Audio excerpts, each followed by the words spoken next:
Kita hari ini belajar tentang bumi, yaitu menganalisis dinamika planet bumi sebagai ruang kehidupan. Nah, ada yang tahu nggak bumi itu apa? Kita dulu. Terus apa lagi? Tempat semua tumbuhan dan makhluk hidup, ya kan, yang di bumi. Nah, bumi sebagai ruang kehidupan, yaitu bumi adalah planet ketiga dari matahari dalam tata surya yang menjadi tempat tinggal bagi manusia dan makhluk hidup lainnya. Yaitu seperti apa makhluk hidup?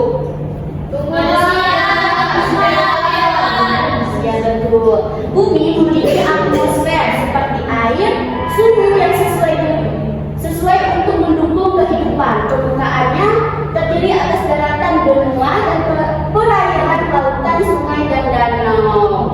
Nah, dan itu bumi adalah planet yang memiliki kehidupan. Nah, planet tata surya yang memiliki kehidupan. Cuma di bumi saja yang masih ada planet kehidupan yang hidup. Gitu. Berarti di planet lain nggak ada makhluk hidup? Nggak ada. Kalau ada itu emang lain gitu. Karena mungkin seperti kayak udah kita bilang Di Mars kan saya itu. iya. Kalau kita mau hidup di Mars itu bisa Nggak bisa. Kenapa, Bu? Karena itu bukan tempat kita gitu. Tempat kita ada di bumi. Kalau di sana nanti kita bisa bernafas. Enggak. Cuma di bumi yang kita bisa bernafas dan menghirup udara yang segar, ya kan? Ya, Bu.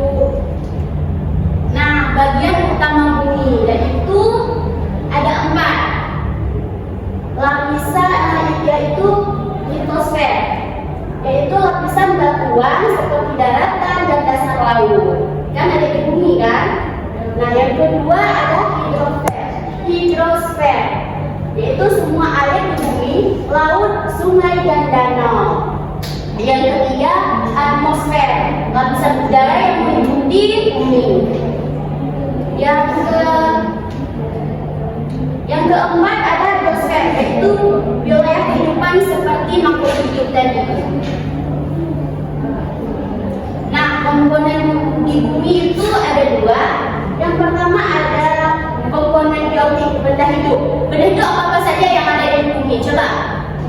Tumbuh-tumbuh seperti pohon. Iya. Ada hewan. Seperti Manusia. manusia ini. Iya, betul. Kalau komponen abiotik, benda tak hidup Seperti batu. Iya. Meja, banyak dan sebagainya, Bu. Iya, betul semua. Apa yang kalian anak-anak ibu bilang itu betul sekali ya. Oke. Nah, maaf ini nggak ada itunya. Apa kasihnya udah hilang ya? Fungsi bumi sebagai ruang kehidupan. Coba baca Ledia. Fungsi bumi sebagai kehidupan. Iya. Fungsi bumi sebagai ruang kehidupan adalah sebagai tempat tinggal semua makhluk hidup, mulai dari manusia, hewan, hingga tumbuhan. Bumi menyediakan tanah untuk bercocok tanam, air untuk minum, dan kebutuhan sehari-hari, udara untuk bernapas, serta hutan, laut, dan mineral yang bisa digunakan untuk kehidupan.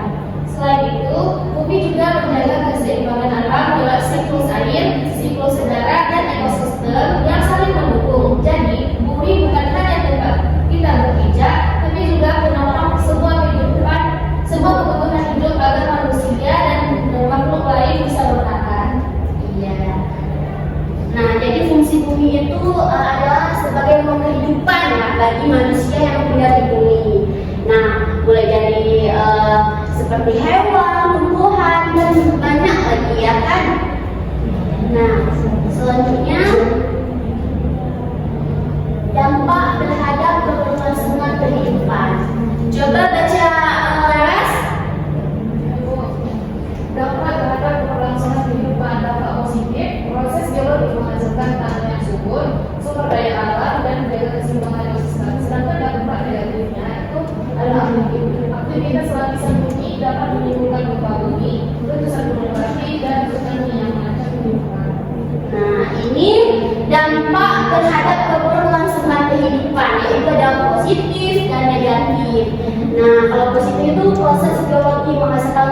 tanah yang subur, yaitu memiliki tanah untuk bisa mengolah tumbuhan biar tumbuh seperti sumber daya alam dan menjaga keseimbangan ekosistem. Nah, kalau kita begitu, aktivitas lapisan bumi dapat menimbulkan gempa bumi, letusan gunung berapi dan tsunami yang mengancam kehidupan kita. Nah, upaya manusia dalam menjaga keseimbangan.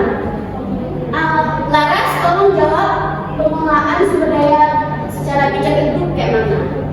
Seperti mana?